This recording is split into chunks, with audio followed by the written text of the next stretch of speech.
Ang programang ito ay rated SPG. Striktong patnubay at gabay ng magulang ang kailangan. Maaaring may masiselang tema, lengguwahe, karahasan, sexual, horror o droga na hindi angkop sa mga bata. Naging successful ang pagtakas ni Moira dahil sa tulong ni Dr. Carlos Benitez at ni Zoe. Dito na nga ay talagang pinaalis ni Dr. Carlos Benitez itong si Moira sa kanyang sasakyan kung saan siya na lang mismo ang pupunta sa airport dahil nasa panganib ang kanyang buhay dito kay Moira dahil sa sinusundan na siya ni Dr. RG Tanyag.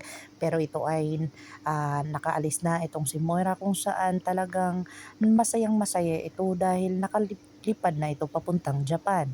Hindi niya inaasahan ay binalaan siya ni Dr. Carlos Benitez na mag-iingat dahil andyan din si Lynette at saka si Annalyn. Ito din kaya ang nag-udyok sa kanya na makita ni Annalyn itong si Moira upang sabihin dito sa kanyang amang si Dr. RG Tanyag. Dito na nga ay kinakabahan si Dr. Carlos Benitez dahil sa nalaman na naman at nakita na siya ni Annalyn doon sa Japan at talagang si Zoe ay gustong-gustong sumama doon sa kanyang ama. Hindi din matiis ni Dr. RG Tanyag itong kanyang anak na si Zoe kundi pinasama niya ito sa Japan. Dito na nga ikinatutuwa ni Annalyn ang pagdating ni Zoe at saka ni Dr. RG Tanyag kung saan niyakap niya ito ng mahigpit at niyaya niya itong si Zoe. Pero ito nga ay naabutan nila ni Lynette itong si Zoe na may kausap na ibang tao na kung saan ito ay nagsabing hindi daw sasama sa kanila dahil may magpapahinga lang daw sa kanyang kwarto.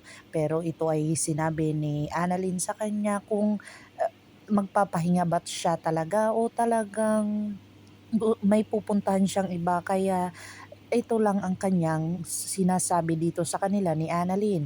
Dito na nagdududa si Annalyn at saka si Lynette sa mga sinasabi ni Zoe dito sa kanila kung saan ito ngang si Dr. RJ Tanyag ay pumunta sa Philippine Embassy doon sa Japan at para kausapin kung ano talaga ang status ni Moira at talagang binalaan nila ito para hindi na makaalis sa ibang bansa pa itong si Moira kung saan natulungan na nga itong si Moira na kumuha ng ibang identity.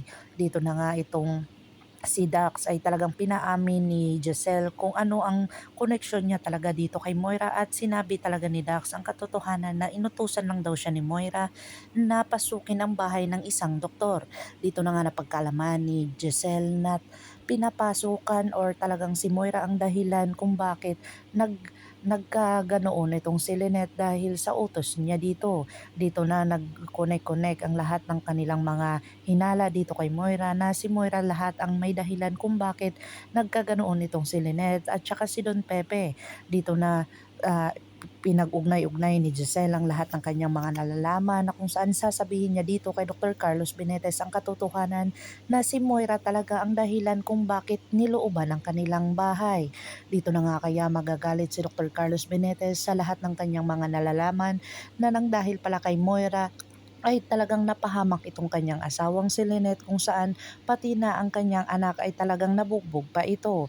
Dito na nga talagang aaminin ni Dr. Carlos Benitez itong kasalanan ni Moira na kung saan ituturo niya kung asan ito at hindi na kaya tutulungan ni Dr. Carlos Benitez itong si Moira na makalayo o talagang madidiin ito sa kaso o talagang madadamay na sila ni Zoe sa lahat ng kanilang mga ginagawa tungkol dito kay Don Pepe o sa pamilyang Tanyag. Pakakabangan natin ang mga susunod pa na episode ng Abot Kamay na Pangarap.